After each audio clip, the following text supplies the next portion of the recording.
Karibu kwenye ulimwengu wa Nabii Petro, maarufu kama kiboko ya wachawi, ndani ya himaya ya Billionaire Church. Katika kanisa lake, Nabii Petro anagawa utajiri wa bure kwa waumini wake.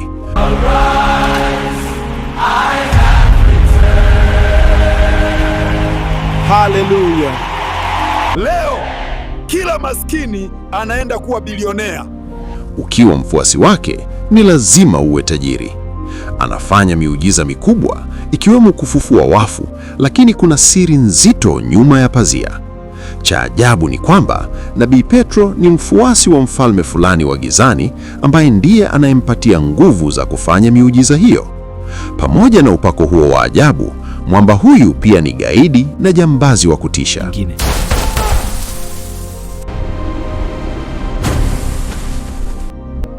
Mzigo wa benki umefika? Ndiyo nabii.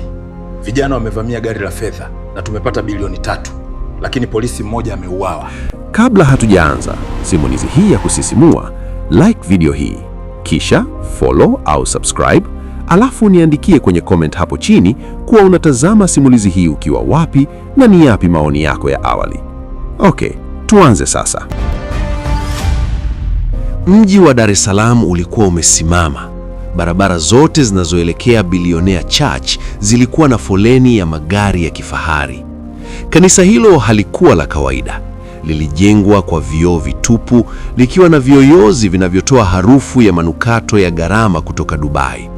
Kuta zake zimepambwa kwa nakshi za dhahabu na viti vya waumini vilikuwa vya sofa laini. Katikati ya madhabahu, taa za rangi zilimulika. Mziki wa kwaya wenye midundo ya kisasa ulitetemesha ardhi. Ghafla, ukimya ulitanda. Milango mikubwa ya nyuma ya jukwaa ikafunguka. Alitokea mtu mmoja mrefu, mtanashati, aliyevaa suti ya rangi ya kofia ya chuma iliyoshonwa nchini Italia. Mikononi alikuwa na pete kubwa 4 za almasi. Huyu ndiye Nabii Petro, maarufu kama kiboko ya wachawi. Haleluya! Leo kila maskini anaenda kuwa bilionea. Leo kila maskini anaenda kuwa bilionea, alipaza sauti na kanisa likalipuka kwa kelele. Kama una imani, toa dhabihu yako ya mwisho na Mungu wa Billionaire Church atakupa mara 10,000. Katika safu ya mbele, kijana mmoja aliyeitwa Juma, ambaye alikuwa amepoteza kazi na kubakiwa na shilingi 500,000 tu mfukoni, alitetemeka. Aliamini. Alitembea kuelekea madhabahuni na kuweka pesa zote. Nabii Petro alimgusa paji la uso. "Pokea utajiri," nabii alinguruma. Juma alianguka chini akigaragara.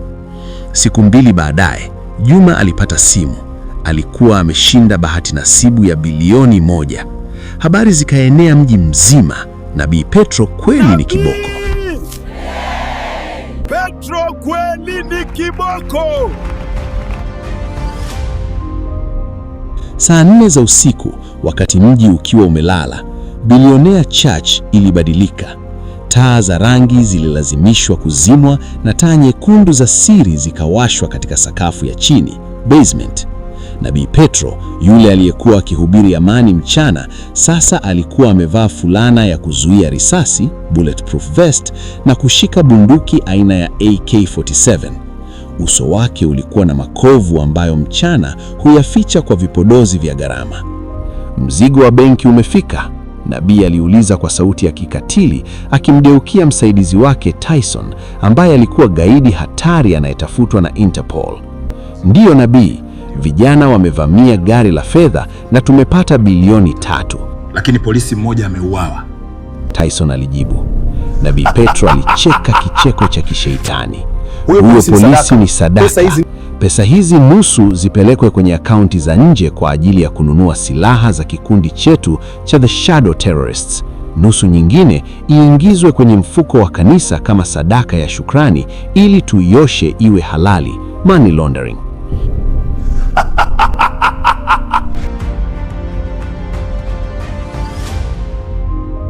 Lakini utajiri wa Nabii Petro haukuwa wa wizi pekee. Katika chumba cha ndani kabisa ambacho hakuna muumini aliruhusiwa kuingia, kulikuwa na giza nene.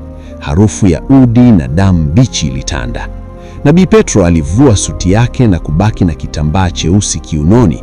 Alipiga magoti mbele ya kioo kikubwa kilichozungukwa na mafupu ya binadamu. Mfalme wa giza, nimeleta sadaka ya waumini 10,000 leo, nabii alinong'ona. Wape utajiri wa muda ili wanisujudie, kisha chukua nyota zao zote. Kutoka kwenye kioo, sauti nzito ilijibu, umeua wangapi leo?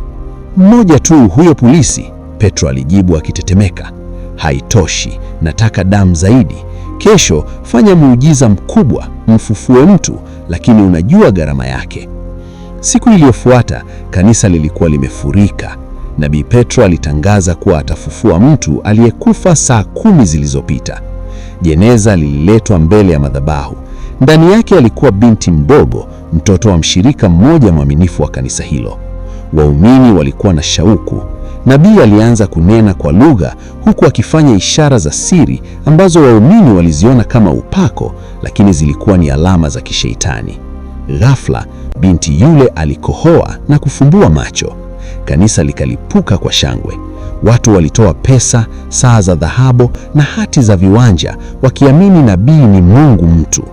Lakini kile wasichokijua ni kwamba nabii Petro alikuwa amempa binti huyo dawa ya kulevya iliyomfanya aonekana kama amekufa kwa masaa 10, na gharama ya muujiza huo ilikuwa ni kifo cha mzee mmoja maskini aliyekuwa amelala hospitali, ambaye nyota yake ilichukuliwa usiku ule ule. Wakati nabii Petro akiendelea kula bata na kutanua na wanawake warembo kwenye nyumba yake ya siri, mansion iliyopo ufukani mwa bahari, kijana mmoja anaitwa Musa, ambaye ni mtaalamu wa IT wa kanisa, alianza kugundua mambo yasiyo sawa. Musa aligundua kuwa mfumo wa kamera za salamiti wa kanisa ulikuwa unarekodi matukio ya basement. Siku moja aliona nabii Petro akigawanyisha silaha na majambazi. Huyu si nabii, huyu ni sheitani, Musa alinong'ona huku akipakua downloading video hizo. Lakini kabla hajamaliza, mlango ulifunguka kwa kishindo. Alitokea Tyson akiwa na bastola ya kinyamazia, silencer. Musa, nabii alishakuona tangu umeanza kuingia kwenye faili zake, Tyson alisema kwa tabasamu la baridi. Nabii anasema anahitaji sadaka nyingine leo usiku. Musa alipiga hatua kuelekea dirishani, flash ikiwa mkononi. Nje, vingirira vya polisi vilisikika kwa mbali, lakini si polisi wa kawaida. Walikuwa ni makomando wa siri waliokuwa wanamfuatilia gaidi Petro kwa miaka mingi.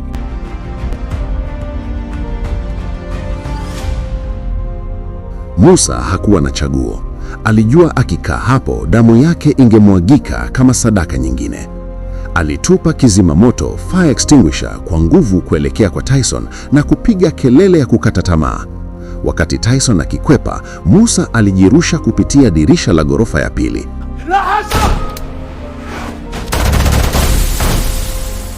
Risasi mbili za Tyson zilipishana na bega la Musa. Musa alianguka juu ya paa la gari la kifahari la muumini mmoja na kisha kudondokea chini. Alihisi maumivu makali, lakini hofu ya kifo ilimpa nguvu ya ajabu. Alikimbia kuelekea kwenye giza la vichochoro vya nyuma ya Billionaire Church, huku akisikia sauti ya Tyson redioni, mkamateni, asitoke nje ya geti akiwa hai.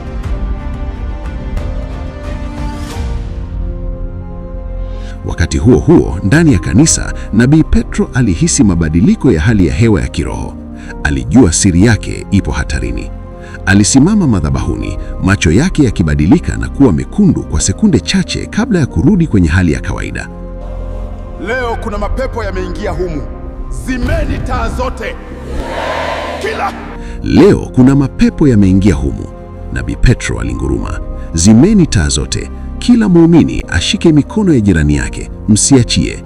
Yeyote atakayeachia, utajiri wake utapotea. Huu ulikuwa ni mtego. Alitaka kuwatumia waumini kama ngao ya binadamu, human shields, dhidi ya makomando waliokuwa wanakaribia. Nje ya geti kuu, magari matatu meusi ya Special Forces yaliziba njia. Makomando walishuka wakiwa na vifaa vya kisasa.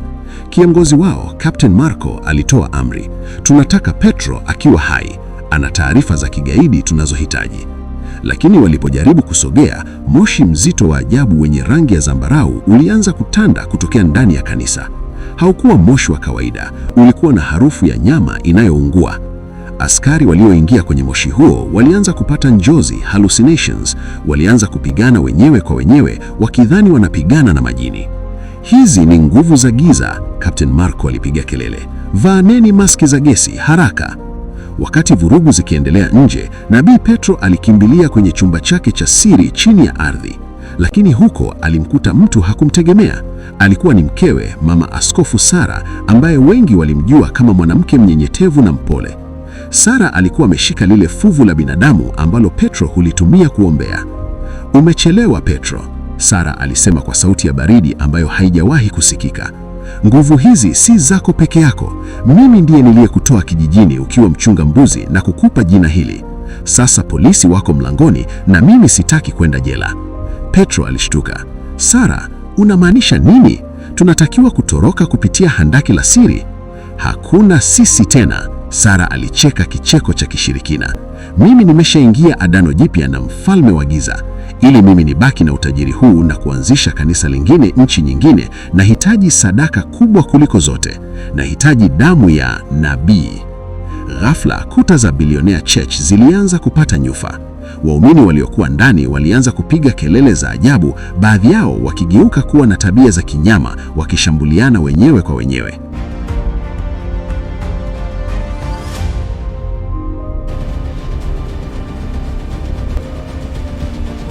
Musa akiwa bado anapambana kukimbia vichochoroni, alikutana na Tyson. Pambano likawa la uso kwa uso. Musa alitumia flash drive aliyokuwa nayo kama silaha ya kumchoma Tyson jichoni, na Tyson akafyatua risasi iliyopiga tanki la mafuta la jenereta kubwa la kanisa. Boom! Mlipuko mkubwa ulitetemesha ardhi yote ya Dar es Salaam. Sehemu ya Billionaire Church ilianza kushika moto. Kule chini ya ardhi, Petro na Sara walikuwa wameshikana mashati. Petro alichomoa kisu cha dhahabu, lakini Sara alikuwa na nguvu za ajabu. Macho ya Sara yalikuwa yametoka nje, yakionyesha kuwa amepagawa na roho mbaya zaidi. Huwezi kuniua Petro, Nabii Petro alinguruma. Wewe ni mchawi tu kama wengine Petro, Sara alimjibu akimkwida shingoni. Wakati moto ukizidi kuteketeza jengo la kifahari, makomando walifanikiwa kuingia ndani na kuwakuta waumini mamia wakiwa wamepoteza fahamu, huku pesa zikiwa zimetapakaa kila mahali zikiteketea kwa moto. Lakini walipofika kwenye chumba cha siri cha Nabii Petro, kiliwaka tupu. Hakuna Petro, hakuna Sara, hakuna fuvu. Kulikuwa na barua moja tu iliyoachwa juu ya meza ya dhahabu. Utajiri haufi, unahama tu mikono. Nitawatafuta kwenye mji mwingine kwa jina lingine. Musa alifanikiwa kutoka nje ya eneo lile akiwa hai, lakini flash drive yake ilikuwa imeharibika kwenye mlipuko. Ushahidi wote umepotea. Alisimama pembeni akitazama Billionaire Church ikiteketea, akijua fika kuwa mchezo huu haujaisha. Kule mkoani Arusha, mwezi mmoja baadaye, mwanamume mmoja mtanashati mwenye kovu usoni, Nabii Petro aliyebadilika sura, alishuka kwenye helikopta. Mbele yake kulikuwa na bango kubwa lililoandikwa, karibuni kanisa la miujiza ya matajiri, Nabii Falcon ataponya kila tatizo. Je, Musa ataamua kumfuatilia Petro mpaka Arusha? Na Sara yuko wapi? Je, Nabii Petro ni binadamu au ni kiumbe kisichokufa? Arusha ilikuwa imepata mgeni mpya. Nabii Falcon hakujenga kanisa la vioo safari hii. Alijenga The Kingdom of Wonders katikati ya milima ya Meru. Kanisa hili lilikuwa na ulinzi wa mbwa wakali na walinzi wenye suti nyeusi walioonekana kama maafisa wa usalama wa taifa. Nabii Falcon alijua kuwa Arusha ndipo penye mabilionea wa Tanzanite.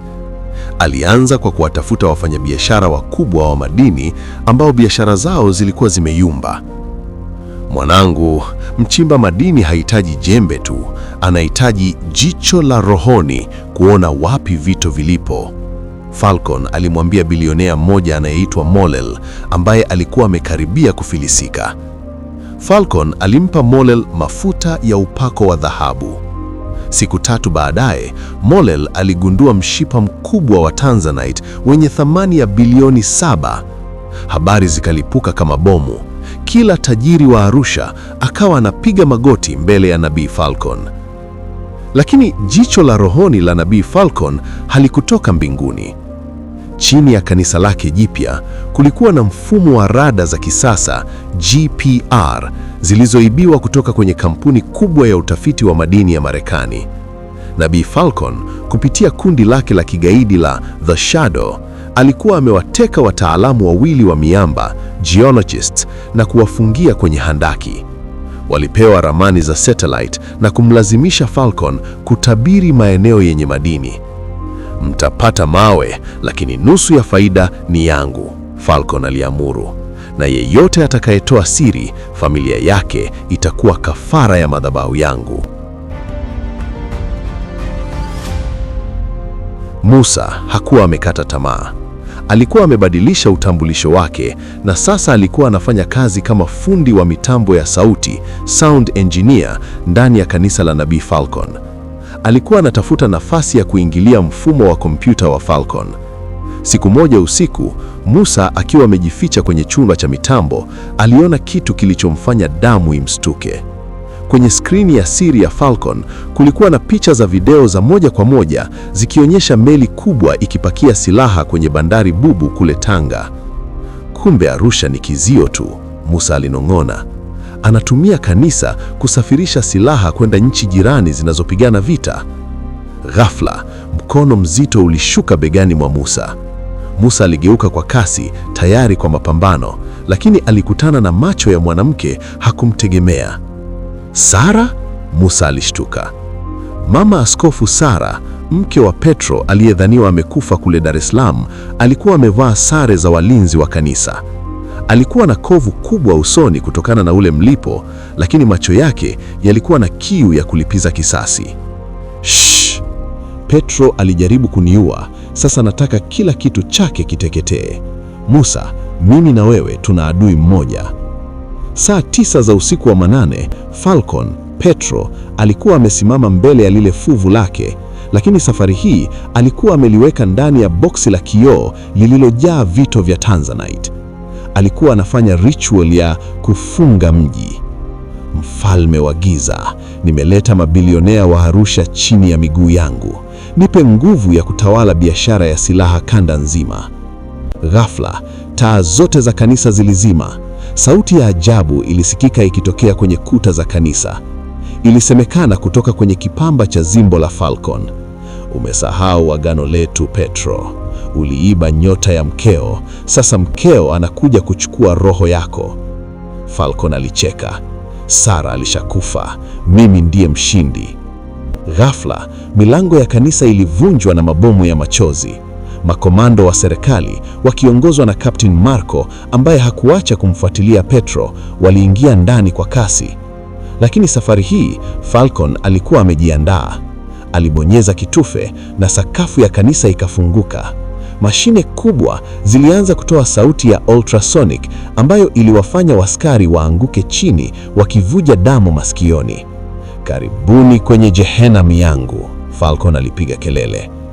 Musa alifanikiwa kuingiza virus kwenye mfumo wa Falcon kupitia simu yake, akizima zile mashine za sauti. Captain Marco alisimama na kuelekeza mtutu wa bunduki kwa Falcon. Imekwisha Petro, mikono juu. Falcon alitazama huku na huku, akajua amenaswa. Lakini badala ya kusalimu amri, alichukua lile fuvu na kulivunja chini.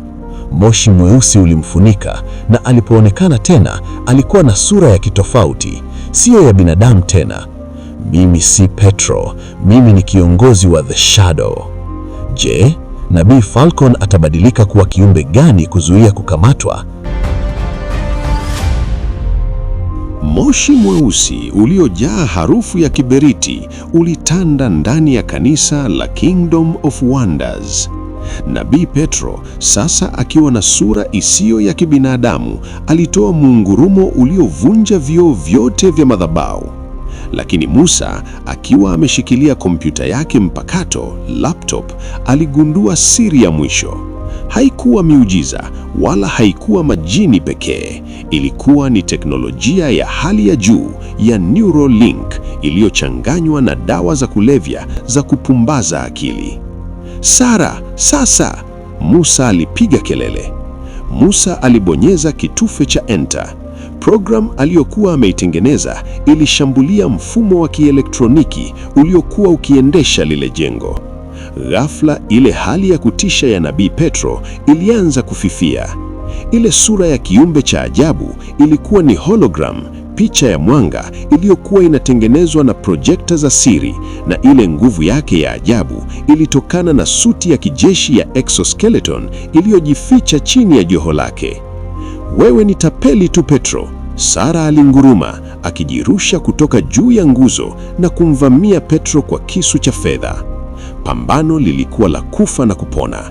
Tyson akiwa na mkono wake wa chuma alijaribu kumzuia Sara, lakini Musa alidaka nyaya za umeme zilizokuwa zimekatika na kuzigusa kwenye ule mkono wa chuma wa Tyson. Zap!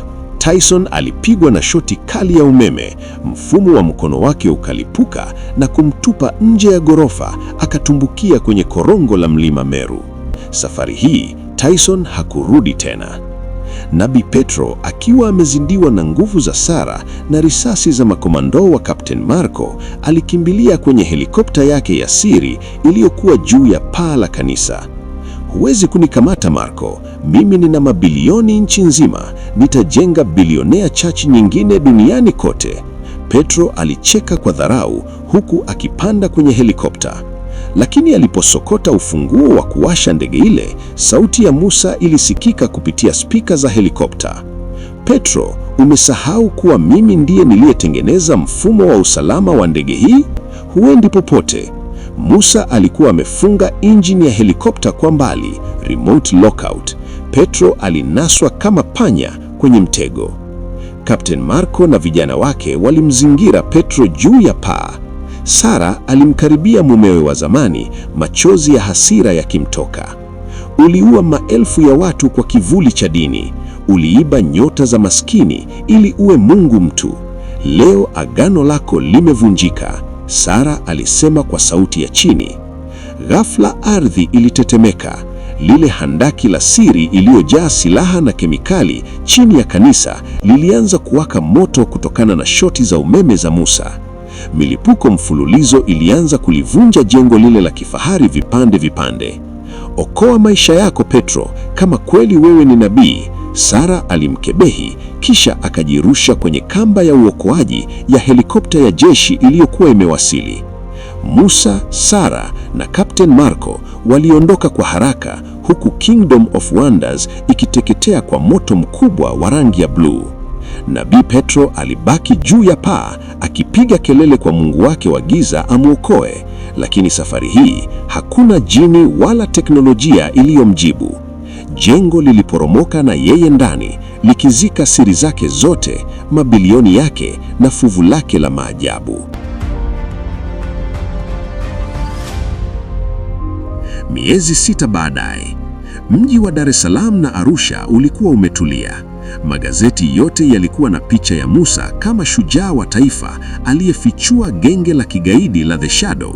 Sara alitoweka na kile kiasi kidogo cha pesa kilichobaki, akasafiri kwenda nchi ya mbali kuanza maisha mapya mbali na madhabahu za damu.